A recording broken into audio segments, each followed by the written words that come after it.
Bring in Andy McCarthy, Jonathan Turley, Kerri Kupec Urbahn. Great panel, great team. Good morning. Welcome to our coverage. Morning. Andy McCarthy, what are you listening for in this case today? Well, I'm mainly listening, Bill, for whether the court seizes on what I think are the strong textual and procedural reasons not to get into the question of whether an insurrection even occurred, let alone whether President Trump participated in it. That obviously is the most electric, most controversial issue here. But I think there are very good reasons looking at the text of Section 3 of the 14th Amendment and the fact that in Section 5 of the 14th Amendment, what the drafters said was that it was for Congress, not the states, Congress, to enact procedures to enforce the provisions of the 14th Amendment. I think they're going to home in on the text and the procedures because that, I think, has more of a chance of getting a consensus among the 9 justices. I think it's probably very important to Chief Justice Roberts and the court as an institution to speak as much with one voice in this case as they can. I think the way you do that is stay out of the insurrection factual stuff, which is very controversial, and decide this on the text of the statute and the procedures. So 2 things. Let's show the map here of call for number 2. This is a map showing the states that have this under consideration, right? Colorado and Maine have acted. The rest of the states there in yellow have all of this pending. And Section 3 of the 14th Amendment, Jonathan Turley, I'm just going to read it here and then have you maybe break it down into regular people speak. It says, no person shall be a senator or representative in Congress or elector of president and vice president who, having previously taken an oath, shall have engaged in insurrection or rebellion against the same or given aid or comfort to the enemies thereof. What was this amendment meant for, and how does it apply today? Well, I think you're going to hear a lot of discussion about that historical context to understand its meaning.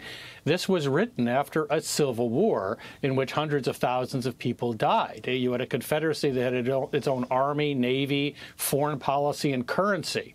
And the members of Congress were not thrilled to see the former vice president of the Confederacy standing in line to take the oath again, the oath that he had violated before that Civil War.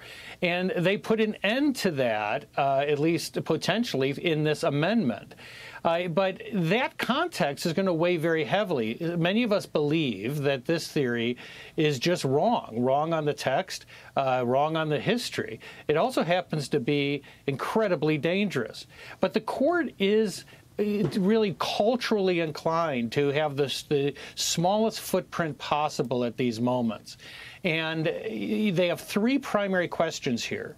Is the president subject to this provision? Does the provision automatically apply, or does it need some type of act of Congress? And then finally, was this an insurrection? Now, what we're going to be listening for is particularly Chief Justice Roberts. He's going to want to eke out a heavy majority, if not a unanimity on the court. That's going to mean trying to find something that obviously all of these justices can agree on. That may be the question of whether this is automatic or not. It is less likely to be whether this was an insurrection. But I think that most of us anticipate that the court will look at this rather dimly, that down this road lies madness. If you allow states to do this, a single state under our electoral college system could effectively bar a candidate. I want to bring in Kerri on this, too, and just go back to the map that Dana was talking about a moment ago. So you've got 2 active cases, Colorado and Maine. And then you've got 1, 2, 3, 4, 5, 6, 7, 8, 9, 10, 11 others that are pending. Kerri, if the court today rules against the plaintiffs from the state of Colorado, what happens to the other cases? Are they frozen too, or do they continue? Well, it really depends on how they rule, but you know, it bears repeating that if the court does not rule in favor of the former president, I think it creates an untenable patchwork across this nation, and I think we'll descend into chaos. I'm not even quite sure how an election would work when millions of Americans would potentially be disenfranchised from voting for the candidate of their choosing. And so I'm sure the Supreme Court is taking into consideration the political ramifications, the aspects, as Professor Turley has said, the dangerous component to all of this, should they not weigh in and create some kind of national decision that would apply with these states as well. Huh. Shannon, I wondered if, I'm sorry, do we need to do anything else here? No, you know, if the one thing we want to, roll the David Axelrod. Oh, that's what I was going to call for. We think so much alike. Okay, we're in unison on this. Just listen to what he said this week about this case yesterday. There are myriad legal questions that they're going to consider tomorrow. Some will undoubtedly offer off-ramps if they want an off-ramp. But I'm trying to imagine what it would be like if the Supreme Court said, we're removing the front-running Republican candidate from the ballot and essentially saying to the American people, you won't have the opportunity to vote for him. I think that last point, Shannon, is what Kerri is alluding to there.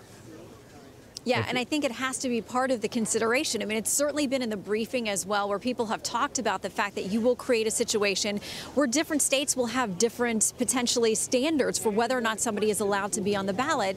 And the Trump team has argued all along. They've used that word chaos repeatedly in their briefs, saying what happens if you take the front runner out.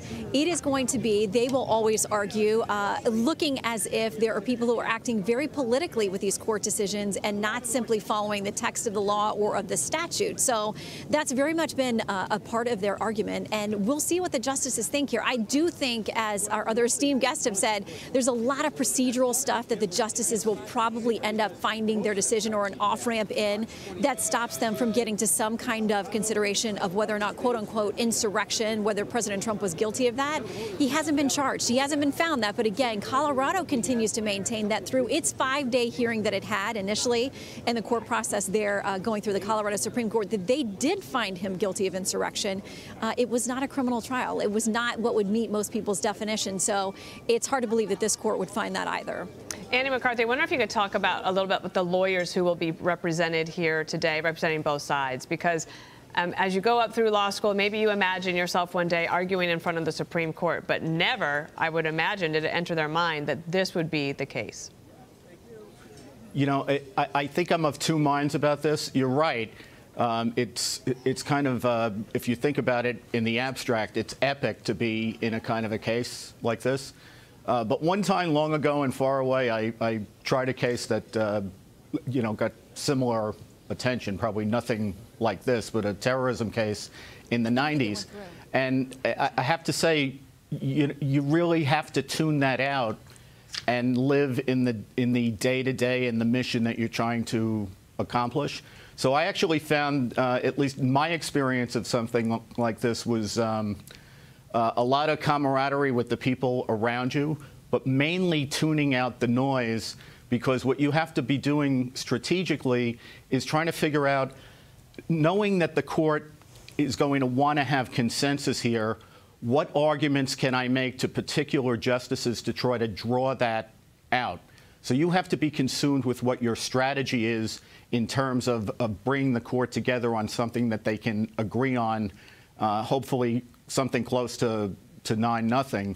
And reading media accounts and you know, watching media accounts, that sort of stuff, you have to tune that out. And it's really not that hard to tune out, because this is a kind of a mission, a kind of a responsibility that really consumes you as a lawyer. Yeah, on that point about 9-0, Jonathan, the Wall Street Journal concludes in its editorial today with that final line: a 9-0 decision would send a unified message to the country that Colorado is wrong on the law.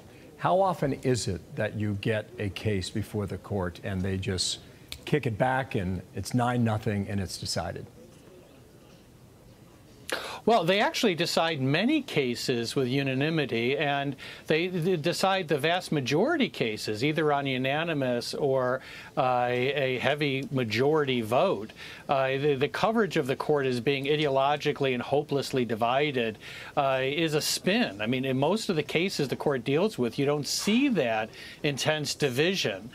The key here is how you do it, how you thread that needle. And so we're going to be listening very closely to the three liberal justices to see what they're raising, particularly someone like Kagan. It's interesting that one of the three lawyers you're going to hear from, Jason Murray, clerked not just for Kagan on the Supreme Court, but he clerked for Gorsuch when he was on the 10th Circuit. You're also going to hear from Jonathan Mitchell, who'll be representing Trump, and Shannon Stevenson, who is the Colorado Solicitor General. They're all going to be groping around to see if the justices are latching on to any particular narrative or angle. This is going to be a very interesting oral argument because the lawyers cannot be robotic in this argument. They have to be very responsive to take indicators from the justices. These justices are trying to build a case from their perspective, and you're there to help them, not necessarily redirect them. And so they're going to be listening very carefully to what Kagan, for example, is raising. Thanks to all of you, and stand by. If history serves, the first time we heard these audio arguments was Bush v. Gore in November 2020. Sorry, November 2000. 24 years ago. And I just, to our audience at home, just, recall that moment when that sound inside that room bounces off the granite marble walls. It's quite a moment. And if you never thought that audio could be so compelling, just stand by, because it can be. Coming up next hour. I'm Steve Ducey. I'm Brian Kilmeade. And I'm Ainsley Earhart. And click here to subscribe to the Fox News YouTube page to catch our hottest interviews and most compelling analysis.